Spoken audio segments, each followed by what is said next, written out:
Assalamualaikum dan salam sejahtera. Nama saya Nur Farina binti Muhammad. Nomor metrik BB191100983. Saya akan teruskan dengan grup projek video 2 Business Information System, iaitu kepelbagaian kraft tangan suku kaum di Sabah. Kraft tangan ialah penghasilan barang seperti perhiasan atau sebuah alat yang berguna kepada seseorang individu atau kelompok.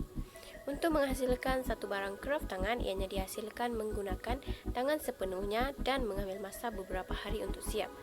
Kraft tangan kebiasaannya dilakukan secara perseorangan dan secara kecil-kecilan. Hasil daripada kraft tangan tersebut digunakan bagi tujuan persendirian dan selalunya dapat membawa kepentingan kebudayaan bagi sesuatu kaum.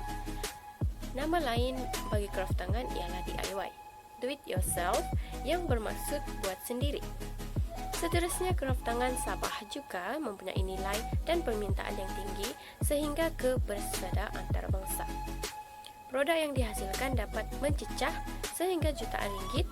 Antara kraft tangan yang popular ialah permaidani, kraft logam, tenunan rotan dan kraft kulit kayu atau bulu.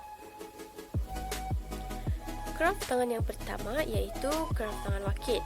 Wakit ialah sebuah alat tradisi suku kaum Kadazan Dusun dan Murut di Sabah. Ianya digunakan sebagai tempat memasukkan hasil tuaian padi dan hasil tanaman lain untuk memudahkan mereka membawa hasil tuaian dari satu tempat ke tempat yang lain. Kraft tangan ini juga dikenali sebagai kraft tangan rotan kerana bahan utama yang digunakan ialah rotan. Proses pembuatannya pula ialah menganyam bulu atau rotan sehingga berbentuk bujur dengan ruang di bahagian atas terbuka luas. Seterusnya, rotan akan digunakan untuk membuat tali penggalas mengikut kesesuaiannya. Wakit digunakan secara turun-temurun kerana kemampuannya menanggung bebanan sehingga 70 kg bergantung kepada bahan pembuatannya. Kraft tangan yang seterusnya iaitu kraft tangan manik.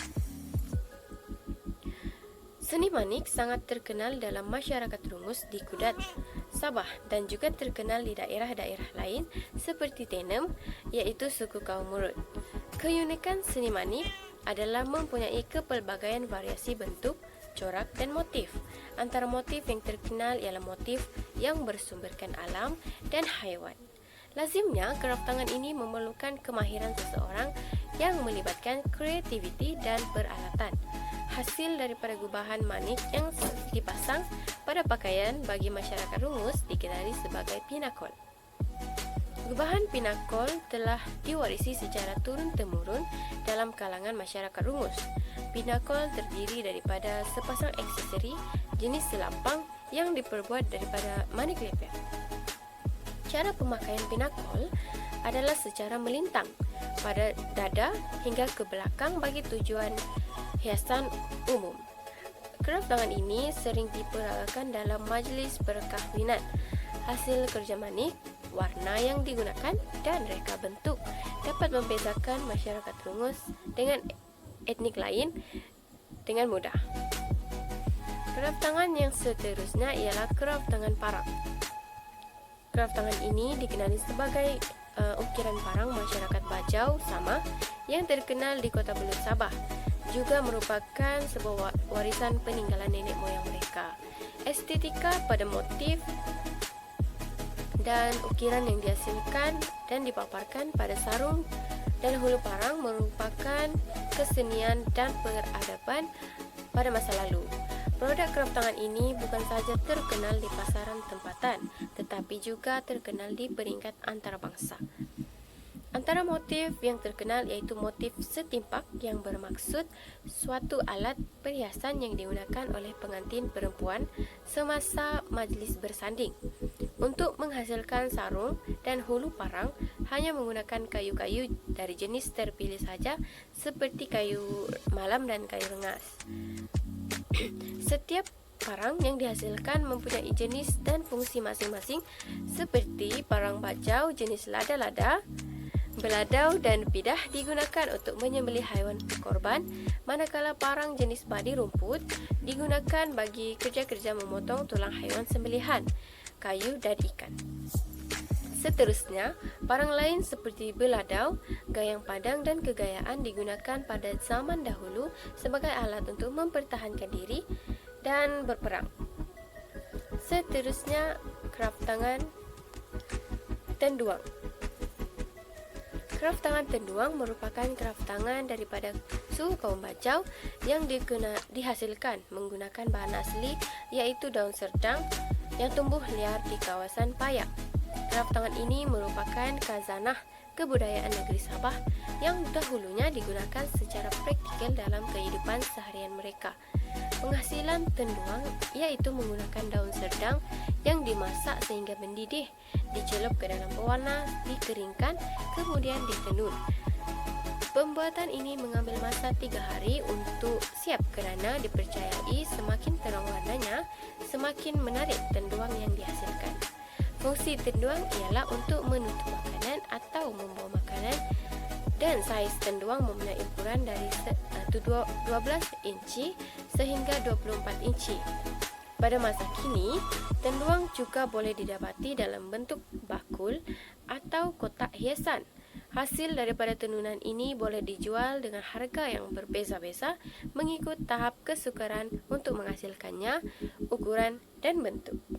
Kraft tangan yang kelima ialah sompoton. Asal-usul, sompoton adalah alat muzik tradisional Kadazan Dusun dari kategori aerofon yang bunyinya dihasilkan melalui hembusan atau tiupan. Sompoton diperbuat daripada bambu dan juga labu pahit. Sompoton dikatakan mempunyai persamaan dengan hin, iaitu sejenis alat muzik yang berasal dari negara Laos.